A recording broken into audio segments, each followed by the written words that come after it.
As our climate warms, mountain ecosystems like the Himalayas are getting increasingly fragile. The plants and animals that stay in these areas are moving up the slope over time to match the temperature, but that is not the permanent solution because in these new ecosystems they encounter newer environmental factors like increasing UV radiation, thinner air, lesser oxygen, and so on. So in this new environment, their function and survival will inevitably be hampered. In the Himalayas, pollination is usually carried out by dipterans, which are flies like blowflies and hoverflies. Now these flies and flowers have built long-standing relationships over time, but climate change now is putting those relationships at a risk. So how will these relationships be affected? When plants and animals move at different rates up the slope, their timing and their interactions can fall out of sync, breaking down these pollination relationships, and this might affect both the wildflowers and the agricultural crops. I studied the effect of environmental factors on such plant-pollinator relationships. The flies use several cues to locate their flowers, including floral scent. So I made 3D printed artificial flower models using different scent combinations and I placed them in various environments. We found that the models which had 3 key chemicals were visited more by flies, which were alpha-pinene, 2-pentylfuran and p-cyanine.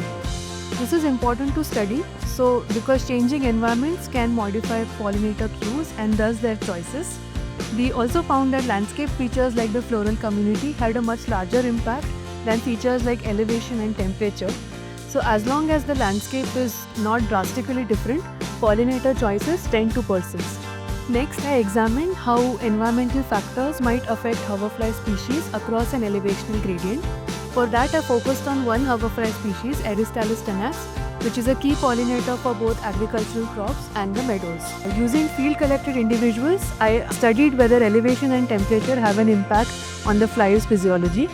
Using a portable setup, I measured their heart rate and their sensitivity to smells.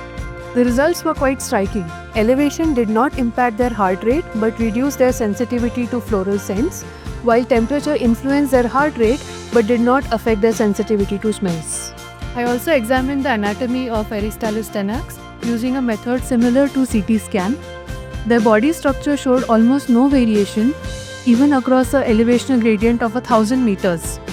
This shows that different aspects of a fly's biology are affected differently with changing environmental conditions. Climate change impacts dipteran pollinators in multiple ways, and we need to keep all these perspectives in mind while designing conservation strategies to sustain not only the ecosystem but also the human communities that depend on them.